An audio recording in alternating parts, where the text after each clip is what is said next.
no, literally the federal government has no jurisdiction over CPS. We've been watching CPS cases. Like I said, I've been in this, well over 10 years.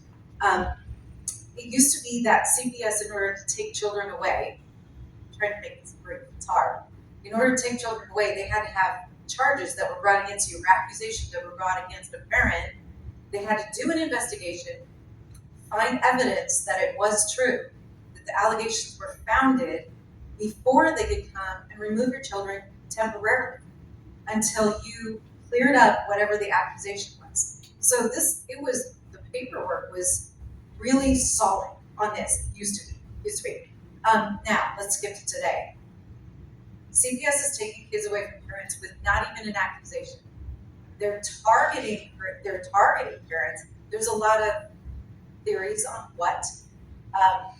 Bloodlines are very valuable to the occult. Okay, so we look at elite pedophilia, elite pedophile rings. Who they're targeting, the children they're targeting, tend to be bloodlines of a powerful family or a historic family. So I know we're getting in the weeds here, but what's happening is people want to hear about that. Okay, okay, so if you look at stats, 400,000 children in the United States are in the CPS system. They're in the foster system. They're removed from their parents and they're in group homes. I'm going to go to what group homes they go to. This is where it gets messy. 1 in 3 foster children are victims of sexual abuse, sexual assault, and rape. So 80% of trafficked children, these are kids that we rescue out of trafficking, kids get picked up in rescues, in raids. 80% across the country are involved with the foster system. In California, 90% of death row inmates are foster kids. Okay, this is warping an entire generation of kids. But now CPS is taking kids away from families with no accusation. Why? They're making a lot of money. Here's where we can get our power back.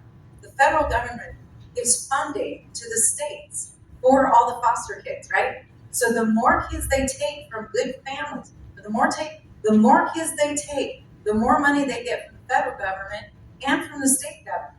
So let me give you one, because I toured it wasn't a maximum security foster home, it was a level below. So they have full lockdown homes, right? Where these kids are put in full lockdown. It's like a jail.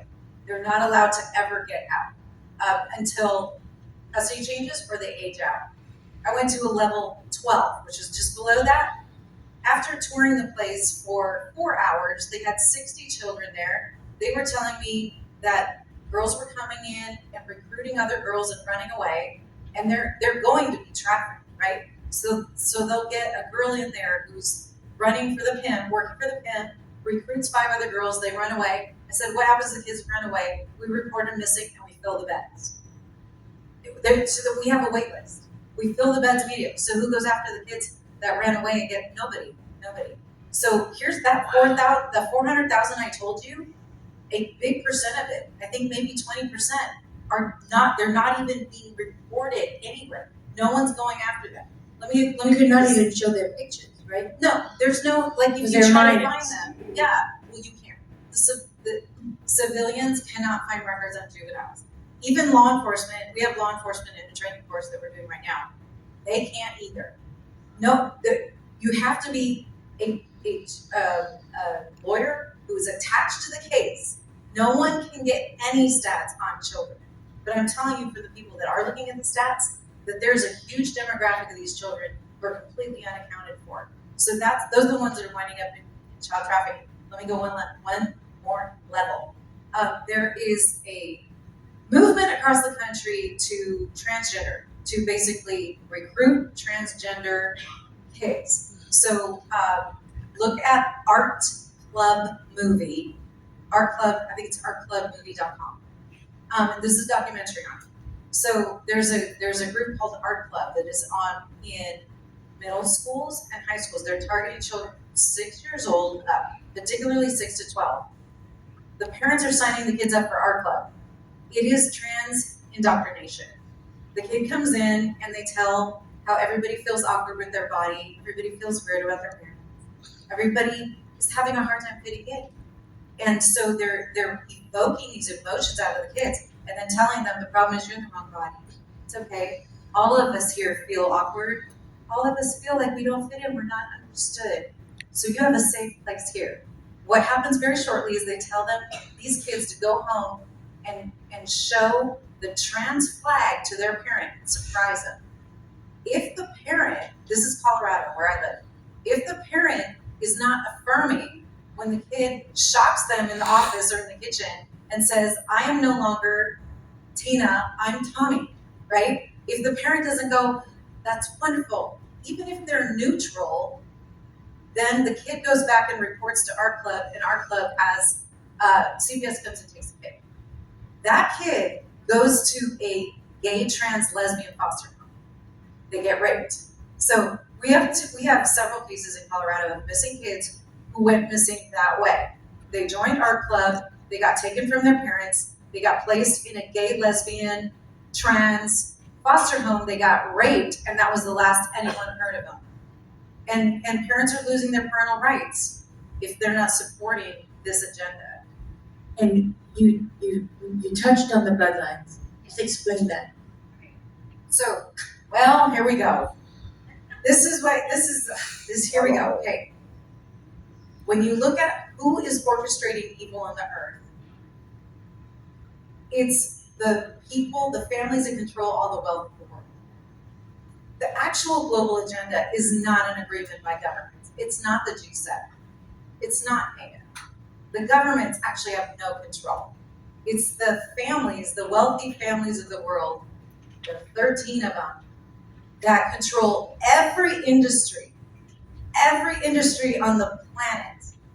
Those families are all part of secret societies. I can't name them here, and I'm not going to name the families, but you do your research on who those families are that control all the wealth of the world and what secret society religious cults they are all part of. Those bloodlines, those families have thousands of members, and there's cross breeding, right? But if they abuse their own kids, and I saw this happen in a dynasty family. There was one heir we rescued. There was one heir that was the boy that was to take over the family fortune. He was 10 at the time they started to ritually abuse him. They beat him so badly and tortured him that he has permanent damage. He lost vision in one sight in one of his eyes. We rescued him and his sisters and his mother, who all reported back. Now I was like, why, if you had one heir to a family dynasty, mega wealthy family, why would you abuse and torture so that the boy will always do what he's told? So they're tracking the bloodlines, all the kids, all the children that have bloodlines to those 13 families must be broken, so that wealth that's passed down, the power that's passed down, the evil power, the spiritual power, the demonic power, the financial power, the connection power, all of it is controlled because all those kids are broken and they do what they're told like little robots. And they develop dissociative personalities, right? Dissociative personalities. And they're so this gets way deep. When a kid is traumatized, they are fragmenting the memories, right? They're suppressing memories and they're developing alternate personalities. Those can be programmed to be on cue. So when a word or a gesture or a symbol is shown to them, they will become an alternate person that's programmed to do a specific thing. This is dissociative disorder. They can never collect a line of thought.